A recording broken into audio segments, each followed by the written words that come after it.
कभी इनकार लिखूंगा, कभी कभी स्वीकार लिखूंगा, कभी इनकार लिखूंगा, कभी स्वीकार लिखूंगा।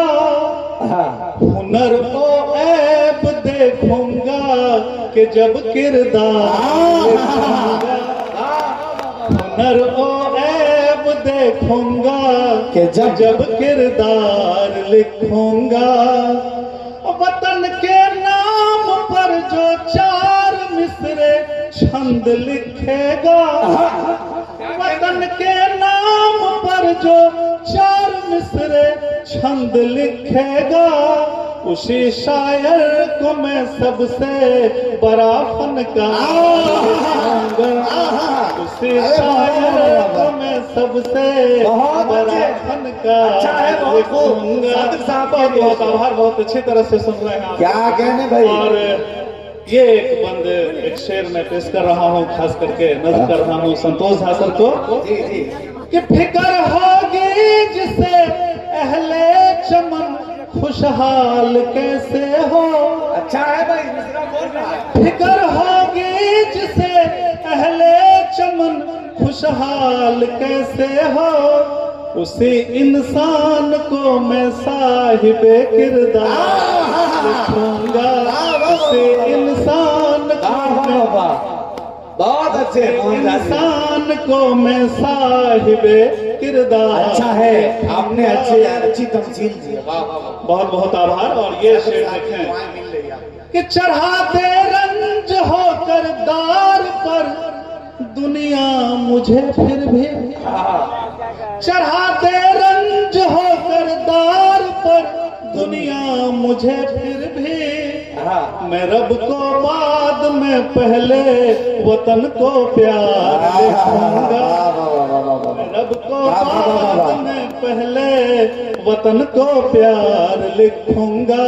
कभी इनकार लिखूंगा, कभी स्वीकार लिखूंगा। और हिंदू मुस्लिम एकता को समर्पित ये अंतिम बंद बड़े प्रस्तुत करें कि मुसलमान सिख ईसाई और हिंदू सब रहे मिलकर। मुसलमान सिख ईसाई और हिंदू सब रहे मिलकर, मोहब्बत की सियाही से चमन गुलजार। मोहब्बत की सियाही से जिंदाबाद। बहुत आभार, बहुत आभार। बहुत अच्छा काव्य पाठ हो रहा है। स्याही से चमन गुलजार लिखूंगा, कभी इनकार लिखूंगा, कभी स्वीकार लिखूंगा। हुनर ओ ऐब देखूंगा कि जब किरदार लिखूंगा। अरे और पढ़े आप, बहुत खूबसूरत शायरी हो रही है। एक मरतबा फिर से आप लोग स्वागत कीजिए। अच्छी शायरी, हिंदी मंच के इतने अच्छे कवि आपको शेर सुना रहे। जी बहुत अच्छा लग रहा है। आज इसी धरती का हूँ जी। मैथिली में कविताएं गजल लिखता हूँ। इन्होंने बताया 3 किताबें मेरी हैं, 2 कविता संग्रह मैथिली में और 1 गजल संग्रह तय ओ बजलई है मैथिली में है। फिर कभी मैथिली कवि सम्मेलन में आऊंगा तो वो भी सुनाऊंगा। आज ये एक गजल देखें। जी जी अता कि खुशी के गीत गम के साज पर गाए नहीं जाते। अच्छा, खुशी के गीत गम के साज पर गाए नहीं जाते। खुशी के गीत गम के साज पर गाए नहीं जाते। खुशी के गीत गम के साज पर गाए नहीं जाते। खिलौनों से दिल नाशाद बहलाए नहीं जाते। खिलौनों से दिल नाशाद बहलाए नहीं जाते।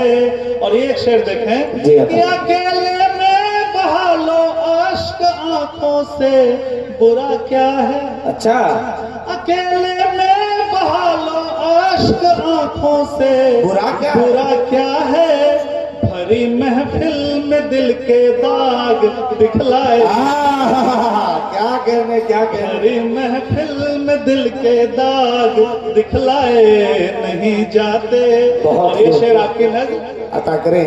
तमाशे अहल दुनिया के निगाहें खोल कर देखो, तमाशे अहले दुनिया के निगाहें खोल कर देखो, तमाशे अहल दुनिया की निगाहें खोल कर देखो, लबों से पेशतर हालात समझाए, क्या कहने क्या कहने, लबों से पेशतर हालात समझाए नहीं जाते।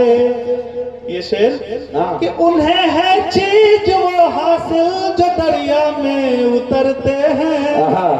इतनी आसानी से तो हम लोग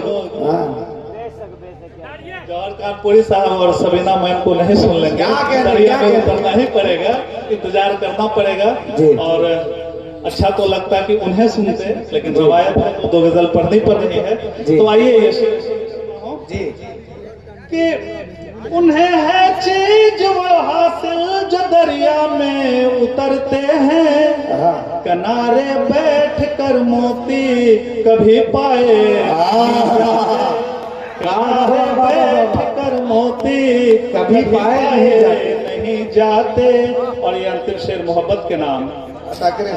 अहद की है मोहब्बत में निभाने का हुनर रखिए, अहद की जो मोहब्बत में निभाने का हुनर रखिए, सजा कर ख्वाब आंखों में यूं बिखराए, क्या कहने क्या सजा कर ख्वाब आंखों में यूं बिखराए नहीं जाते, खुशी के गीत गम के साथ पर गाए नहीं जाते, खिलौनों से दिले नाशाद बहलाए। बहुत अच्छे, बहुत बहुत बहुत आभार। बहुत शुक्रिया। कि कभी आगे कभी आगे कभी आगे कभी पीछे कभी बाजू से आते हैं, कभी आगे कभी पीछे कभी बाजू से आते हैं, क्या कहने, हवा के साथ घुल मिलकर कभी खुशबू से आते हैं, कभी आगे कभी पीछे कभी बाजू से आते हैं, हवा के साथ घुल मिलकर कभी खुशबू से आते हैं। और गजल मेरी मुकम्मल हो गई मैं तब समझता हूँ, गजल मेरी मुकम्मल हो गई मैं तब समझता हूँ, मेरे अशआर के कुछ लफ्ज जब उर्दू से अरे मोहन जी फिर से पढ़िए इन 4 मिसरों को और जोरदार तालियों से इस्तेमाल कीजिए भाई। क्या कहने, वाह वाह वाह, बहुत बहुत आभार, बहुत बहुत धन्यवाद। कि कभी आगे कभी पीछे कभी बाजू से आते हैं, कभी आगे कभी पीछे कभी बाजू से आते हैं, हवा के साथ घुल मिलकर कभी खुशबू से आते हैं। और गजल मेरी मुकम्मल हो गई मैं तब समझता हूँ, गजल मेरी मुकम्मल हो गई मैं तब समझता हूँ, मेरे अशार के कुछ लफ्ज जब उर्दू से मेरे अशार। और मोहन झा जी एक बात और समझ लीजिए, जब तक आपके अशार में उर्दू का लफ्ज नहीं आएगा आपका अशार मुकम्मल भी नहीं हो सकता। ये भी दावा है उर्दू वालों का।